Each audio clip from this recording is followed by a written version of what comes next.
স্কুলে চলো, আমি সেইখানে থাকবো। খুশি আমাকে ছেড়ে একটুও থাকবে না বলে স্কুলে যাবে না বায়না করছিল, হাত নেড়ে নেড়ে আমি ওকে বলছিলাম যে আমি ওখানে থাকবো, চল। আর স্কুলে যাওয়ার আগে বললাম যে একবার মহাদেবকে প্রণাম করে নে, কারণ তোর মাথাটাও তো মহাদেবের মতোই গরম। শুয়ে পড়ো, শুয়ে প্রণাম করো, শুয়ে প্রণাম করো, লম্বা হয়ে নমস্কার করো। আরে তারপর ও চলে গেল স্কুলে, আর এদিকে যখন এসে দেখি যে বাপি কুণ্ড পরিষ্কার করছে, মানে শিবলিঙ্গগুলোকে ভালো করে পরিষ্কার করছে, নিচে পরিষ্কার করছে, আর আমিও বাপিকে একটু হেল্প করে দিচ্ছি, কারণ বাপি পুকুরে যাবে, জল আনবে, তারপর পরিষ্কার করবে, সেটা হতে পারে না। আর আজ যেহেতু 3 ভোগ ছিল, তাই এখানে জল ঢালতে হতো, মানে যাকে বলা হয় গড়িয়ান ঢালা, মানে পুকুর থেকে কলসিতে জল নিয়ে এসে এখানে ঢালতে হতো। তুমি যতবার খুশি ঢালতে পারো, এই হচ্ছে আমাদের হংসেশ্বর মহাদেব।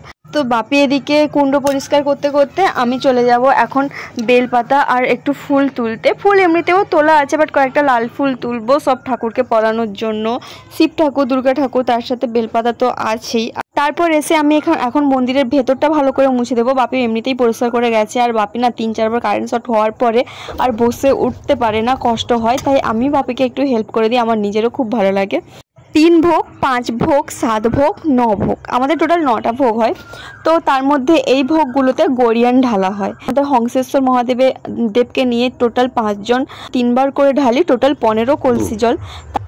দেখি আঙুলি জল জন্য লাগে সরকম এইগুলোকে ঢালবো না একসাথে সবাইকে, হ্যাঁ এইগুলোকে।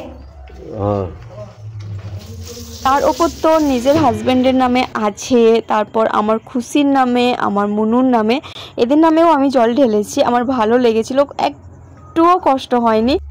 এই হচ্ছে আমাদের হংসেশ্বর মহাদেব, যার মাথা প্রচণ্ড গরম। বাপি বলে এ পাশ ফিরিয়ে শুয়ে আছে, কিন্তু যদি একবারে জ্বরটা নড়ে যায় না, কাউকে ছেড়ে কথা বলে না। আর আমাদের এই মন্দিরটা আগে ছিল শ্মশান, আর এই হংসেশ্বর মহাদেব কিন্তু অন্য জায়গায় ছিল। যেহেতু এত রাগী, তাই একে এখানে রেখে দিয়ে গেছিলো, আর গ্রামের সবাই মিলে তারপর মন্দির তৈরি করেছে। প্রত্যেক সময় আমার বাপি জানো তো, এইবারে ভক্ত হওয়ার আগে বলেছিল ভগবান ভক্ত যেন না হয়, আমাকে আর থাকতে হবে না। তোমরা বিশ্বাস করবে কিনা জানি না, বাপির পুরো 104 জ্বর উঠে গেছিলো যেদিন কামনা উঠবে সেদিন। তো যাই হোক, কেউ যদি মহাদেবের ভক্ত হয়ে থাকো, আমার এই মিনি ব্লগগুলো যদি ভালো লেগে থাকে, তাহলে প্লিজ প্লিজ প্লিজ আমার চ্যানেলটিকে সাবস্ক্রাইব করো, পাশে থেকো, সাথে থেকো, আর কমেন্টে একবার হলেও হর হর মহাদেব। বাইরে এত রোদ ছিল না, পায়ে হেঁটে যাওয়া যাচ্ছিল না। বাপি স্কুটি নিয়ে এসেছিলো, তাই ফটাফট চলে গেলাম। আবার স্নান করে যাচ্ছি, ব্যাগটা করার সময় হয়ে গেছে, অর্ঘ্য দেওয়ার সময় হয়ে গেছে। আমি কিন্তু একমাত্র মেয়ে ছিলাম এখানে, মেয়ে ভক্তা হিসেবে, কিন্তু আরও একজনকে যে দেখছো এখানে হচ্ছে একটা বাচ্চা ছেলে ছিল মানসিক ভক্তা, বাট ও না পারেনি শোধ করতে, মানে ওর খুব কষ্ট হচ্ছিল, তাই ওর পয়তাটা ওর মা নিয়েছে। ঠিক এই কারণেই বলে যে ভক্তাতে যে নিয়মগুলো সেগুলো ঠিকভাবে পালন করতে হয়, না হলে ঘরের এবং বাইরে যে আছে ভক্তা তারও ক্ষতি হয়, ঘরেরও ক্ষতি হয়। তাই তোমরা যারা পয়তা নিবে ভাবছো, আগে থেকে নিয়ম নিষ্ঠাগুলো ভালোভাবে জেনে নিও।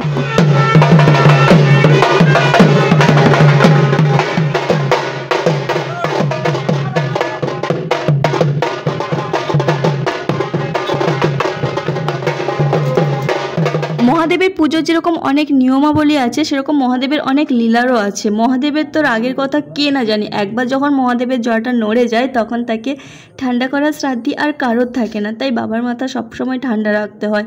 এমন কোনো কাজ ভক্তা থাকাকালীন করা উচিত নয় যেখানে বাবা রেগে যায়, অসন্তুষ্ট হয়।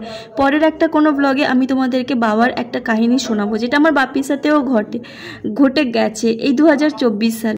তো যাই হোক, সারাদিন নিঢাল থেকেও কিন্তু আমার কোনো রকম কোনো কষ্ট হচ্ছে না ভক্তার মধ্যে, বরং আনন্দ হচ্ছে। হর হর মহাদেব বলে আজকের এই ব্লগটা আমি এখানেই শেষ করছি। দেখা হবে নেক্সট ব্লগে, টাটা।